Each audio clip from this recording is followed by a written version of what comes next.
ألا بذكر الله تطمئن القلوب۔ نبی کریم صلی اللہ علیہ وسلم مسجد میں داخل ہوتے ہیں، کچھ لوگ دیکھتے ہیں کہ کچھ ادھر کھڑے ہیں، کچھ ادھر کھڑے ہیں، کچھ ادھر بیٹھے ہیں، کچھ ادھر بیٹھے ہیں، یعنی پھیلے ہوئے ہیں۔ کچھ لوگ کھڑے تھے، آپ صلی اللہ علیہ وسلم نے فرمایا بیٹھ جاؤ، ادھر ادھر کیوں کھڑے؟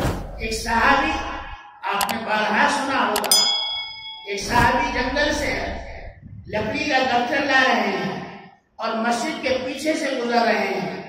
آقا کے زبان مبارک سے نکلے ہوئے الفاظ جب ان کے کانوں میں پڑتے ہیں کہ بیٹھ جاؤ، تو وہ اپنی گھٹی سمیت مسجد کے پیچھے ایسے بیٹھ جاتے ہیں جیسے یہ حکم انہی کے لیے ہے۔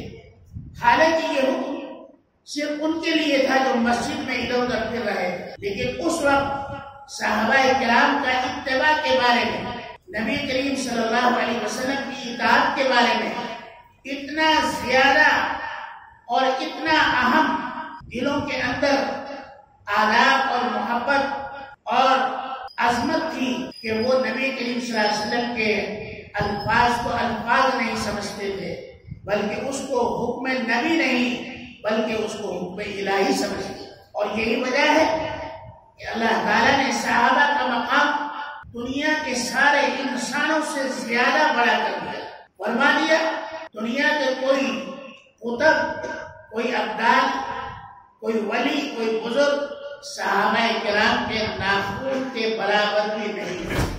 یعنی کتنا ہی بڑا مقام دنیا میں حاصل ہو جائے لیکن صحابہ کے ایک ناخون کے برابر بھی ان کی عظمت نہیں ہو سکتی۔